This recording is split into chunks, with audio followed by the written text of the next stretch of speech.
The University of Cambridge, but regrettably, in my view, not its colleges, has announced a 2-year inquiry into its historical links to the slave trade and colonial exploitation that will explore whether it should pay reparations. St John's College, Oxford, is following suit. Meanwhile, the chairman of the governors at the University of East London has called for universities that benefited from the slave trade to contribute to a £100 million fund to support ethnic minority students. Now, I know some people will bury their heads in their hands at hearing such news, perhaps even decrying this as yet another example of political correctness gone mad. But surely one of the best aspects of Nelson Mandela's legacy was his shift away from criminalising past misdeeds, but instead focusing on civic processes such as the Truth and Reconciliation Committee. This was about allowing the truth to come out and for information about the past to become accessible to all. A university's purpose, surely, is to discover knowledge. With that in mind, I don't see what harm researching and then publishing the historical record can do. Unless, of course, we can't handle the truth.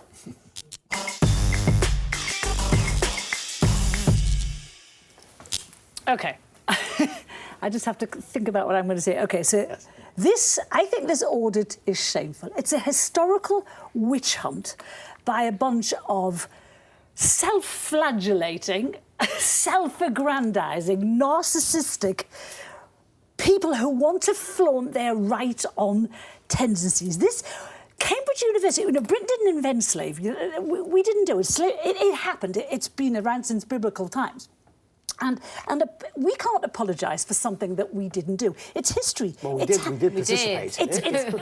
Well, let me go on. Let me make my point. Cambridge University already knows the answer to did they participate in slavery. Of course they did, because every major... That was the point of slavery, as disgusting as it was. Every major institution profited from it. And to do all this is... Because this is a bunch of people who just want to flaunt their credentials. It's Western people standing on a platform and saying, mea culpa, I'm sorry. How can you apologise for something you didn't do, for people who committed... Let me finish. For people who committed deeds you didn't know of. When Aussie Prime Minister John Howard was asked if the Australians should apologise for the wrongs perpetrated on the Aboriginal people, he said today's generation cannot be held responsible for people from the past, and that is absolutely true. Apologies mean nothing. OK, I'm not so sure I asked for an apology, but Nick, please tell us what you think. Why? Yeah. What will this guilt fest bring about in practical terms? All right, I'll tell you what it will bring about. I have visited, and I give this analogy because it's the closest thing, though not equivalent, the Holocaust. I visited the Holocaust Memorial in Yad Vashem, and I have seen the names, the artefacts of everybody that was murdered, victimised and brutalised during the Nazi Holocaust. And it was incredibly moving and educational for me. Now, 6 million Jews thereabouts died at the Holocaust. With slavery, of course, it wasn't 6 million in one go, but there's a damage that has been lasting. 1 million up to died on the transportation alone. And so I would like the truth and the information to be available as an educational project. I don't see the harm in that. I haven't asked for an apology. I haven't said reparations need to be paid. What I would like is for the information to exist. One point, I'm fortunate in the job I do. I read virtually every single newspaper, virtually every single day. Struck by the letters to the Times and the Telegraph. One letter from Dr. Alan Chapman in Oxford pointed out, and this is what I think Cambridge University, instead of spending 2 years with, I think, 2 people and an advisory board of 8, I mean, what's that going to cost?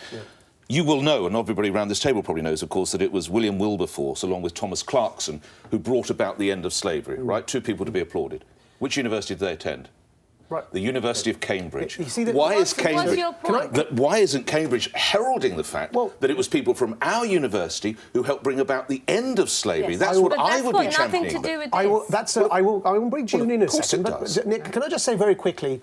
I gave an analogy relating to remembering the victims. I'm interested and curious as to why you very quickly pivoted from me talking about victims, and I'm sure you'd agree that slaves were victims, to talking about people that, to talking about people that weren't victims, to people who had the privilege, the wealth, the education, and the standing to do something about slavery without being whipped on the back for it. I want to bring June in very quickly. But that's what the Guildfest would achieve. And well, can I ask question? Let me... First of all, Maajid, and I said this to Karen when Karen did a similar topic a few weeks ago. Thank you for choosing this topic, because I think these conversations are so important. When you talk about guilt fests and self-flagellation. This is not what this is. If you look at... Let me finish.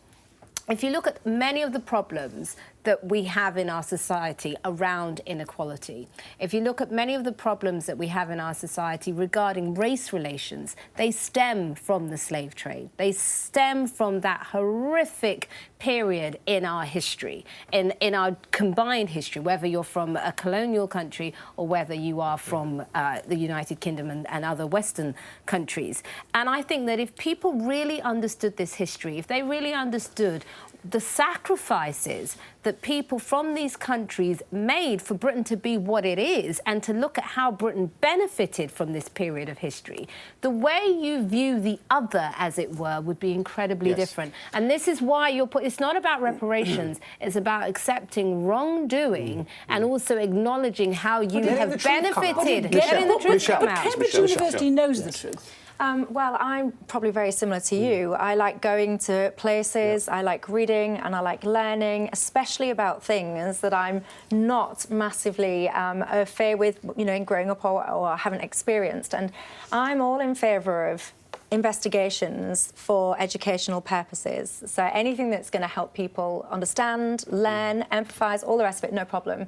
I'm very uncomfortable, and this isn't what you're suggesting, but to Nick's point, I'm very uncomfortable with people doing investigations in order to, like, guilt fest or all the rest of it, because we can't look at slavery was a massive and is a massive stain on our history, and we can't... We're still feeling the effects of it. Of course, why but we have to look at the history. Yeah, so I'm in favour of what you're saying, which is going backwards for educational purposes, but I'm also very sympathetic to what Nick's saying, which is we shouldn't be going backwards in order to force apologies or guilt fest, all the rest of it, because it's just you can't judge history by modern day eyes. One thing, Sure. please, one thing. Carole, this isn't about going backwards. If you're still feeling the issues and you're still feeling the effects of something that was done in the past, whether that's personally or if we're looking at in a historical context, until you acknowledge that and you look at why it's impacting you today, nothing can change. I'm seeing this as an educational endeavour. I currently do not see a museum to slavery in the United Kingdom, though we were one of the largest participants in the transatlantic slave trade. We're descended from slaves. Carole, I see, to ask for truth and reconciliation, we can't simultaneously, to my mind, applaud people like Nelson Mandela who took this view and took this approach and methodology, and at the same time visit Holocaust memorials and applaud their existence because we want to remember the past of atrocities committed. No one accuses those of being guilt fests. Slavery was on that civilizational scale of an atrocity. I'm yet to see any museums. I mean, I want to see the boots of the slave children that were taken off their mothers. I hear what you say, but how nervous are you that as part of this inquiry at Cambridge, they're also going to look in past teaching practices by professors and dons who are no longer here to defend themselves. Some very eminent people who might be effectively labelled racist or perpetuating racist myths, and these men or women can't even defend themselves. That's wrong. I'll answer, and I'm known to challenge the excesses of the left, and I get a lot of flack for it. I think it was Oxford or Cambridge, forgive me, one of the colleges recently sacked a professor because they've accused him of looking into race and racial differences from a scientific perspective. I don't agree with that. But that's what they're going to do, but that's where we pull the brakes in. It's not a reason not to do something. How are you going to pull the brakes? It's not a reason not to do something. I don't believe that's what they're going to do. Can I just bring up a stat? This is why this is... That's what they're One minute. This is why this is so important. OK, so this is from the National Archives.